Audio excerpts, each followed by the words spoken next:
Yo, what is going on, my beautiful brothers and sisters, fellow radiators of love? My name is Jamal Pope, aka J Phoenix, and this is going to be your daily tarot and astrology reading for Tuesday, July 23rd of 2024. Thank you so much for joining me in this video. Hopefully, you guys are having a wonderful start to your week. Let's go ahead and hop into it to see what we have going on so we can see how you can be better prepared to navigate these celestial energies. And what wild celestial energies they are right now. Well, we have the Strength card. I'm so glad that this card came up. I think right now we all can use a little bit of strength. Of course, now it is Leo season 2. And, right now the universe is calling us to have strength, to have courage, to be brave, to move boldly and live from our heart space more than ever right now. Can be a little tough given all of the things that are happening, all of the recent events, all of the energies. It can definitely feel like we are having decades worth of news happening in the span of a week to a month. There's a lot of stuff that's going on right now. So we do need to have the strength and realize that we can move through these things. And it's about having the courage to move forward. And that's the thing about courage. Generally, the people that exhibit or show the most courage are generally the people that are probably the most afraid, but they move forward anyways. You know what I mean? They don't allow the fear to overcome them, no matter how big the fear is. And honestly, it's like the bigger the fear, that means the bigger the reward afterwards, I would even say. If the fear is so massive, is so big, that means that whatever the energy is, because that's false evidence appearing real, whatever the energy is that's, I guess, behind that fear, or the beauty or the miracle that's behind it, that just means it's that much bigger, it's that much more grand. So we all can use a little bit of strength right now. I also have the Knight of Pentacles in reverse. I think that's actually a good thing. The Knight of Pentacles is already a very methodical approach to things. When I think of the Knight, I do think of action and actually moving things forward. And the Knight of Pentacles is the slowest moving one because the Knight of Pentacles likes to take a much more logical approach to things and is considering all of the different facets of the reality, considering all the resources that they may have. They're maybe a little bit more concerned about the actual resources or the money. The Knight of Pentacles in reverse here is saying that, take your time with things today. You don't have to rush into things. We also could see some stuff with financial systems, potentially maybe things running a little bit slower as far as that goes. Maybe stuff with the stocks are weird today with the Knight of Pentacles in reverse. I'll have to see what the next card says. But I think ultimately here it's saying that you don't have to do everything now or today. Sometimes it's just important to take that next step. Now, astrologically, we do have that moon that is going to be finishing up in Aquarius. It's going to make a square to Uranus and it's going to oppose Mercury, right? So that's interesting. It's going to square Uranus, which of course, that's going to be a bit of a mutual reception, right? The moon exalts itself in Taurus, Uranus rules Aquarius. So they come into a challenging aspect, mind you, but at least they're in each other's home. They're in each other's space. So they can kind of get each other. They kind of walk each other through that. And with this moon in Aquarius, it's definitely wanting us to kind of look at the bigger picture of things, kind of detach ourselves emotionally so we can kind of see the grander picture.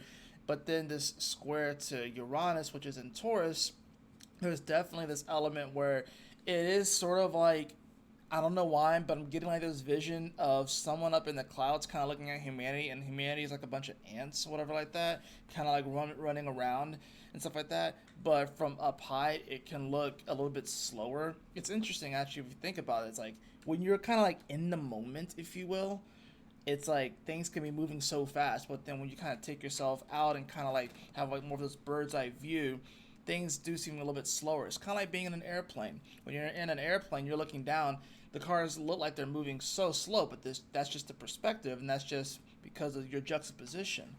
I think this moon squaring Uranus can definitely feel a bit chaotic. But I think if we really were to just kind of look at this thing from a bird's eye view, maybe it's not as crazy as it seems.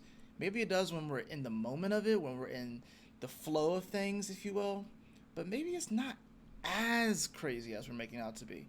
Now, the opposition to Mercury is definitely going to bring some spice, obviously. And this is going to be like, what are we telling ourselves about this? Especially when we're coming from our heart space with Mercury and Leo speaking from the heart. But we got to remember, Mercury is slowing down. It's going to be retrograding here soon.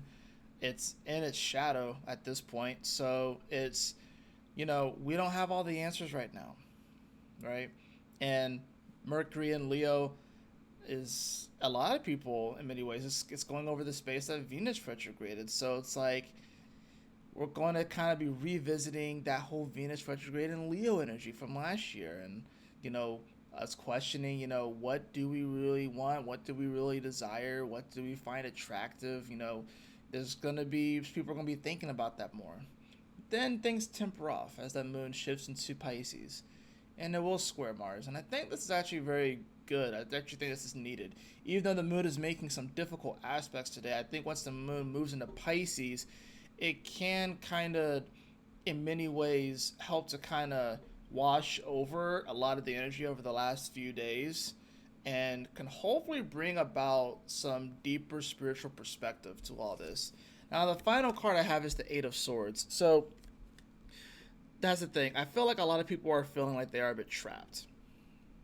And maybe the way that they feel like they can get out of this being trapped is by trying to come up with some sort of quick, fast sort of action, you know what I mean? Something radical with the square to Uranus, something quick and maybe like, I guess you could say fiery or passionate or bold with the opposition to Mars. Then that moon moves into Pisces and then is immediately squaring over to Mars and Gemini. So there's definitely an element where I think people want to have the strength and the courage to move forward, but they don't necessarily know how to get out of this bind. And this is a mental bind. This is the Eight of Swords. It's a mental bind. I think the best way that we get out of it is by taking things a bit slower with that Knight of Pentacles in reverse, and, being a little bit easier on ourselves. I think that's really what it comes down to. We got to be a little bit easier on ourselves. I'll draw one more card for everybody, too, just because, I got the Two of Swords. So, definitely some stuck energy with the Eight of Swords, Two of Swords, kind of stalemate kind of energy. Next, I think the best way that we move out of this, especially since it seems like we're kind of just doing this to ourselves, is having the courage to move forward regardless of whatever mental blockades that we have. And that's really what it comes down to. I think once the moon moves into Pisces, it'll start to get potentially a little bit easier. At least it's in like a water sign. And yeah, it will be squaring Mars, which is in Gemini, mind you. But which could make things a little impulsive, actually, with they square, especially since it's coming off of the full moon phase. But, I think if we can take some inspired action here, and we are at least, considering, what's in our heart and living from our heart space, I don't think we have to feel like we're just stuck all the time. I think it's an interesting day. I think it's an interesting day because it's going to make people more introspective as the day goes on. And, it's kind of interesting that we did have a moon in Aquarius, so everyone was already kind of emotionally detached and almost a little bit numb. But then the moon goes into Pisces, and then we kind of get like this rush of water, I have the card of Gray. Learn to scan your body. This is always an interesting card whenever it comes up. Always an interesting card when it comes up.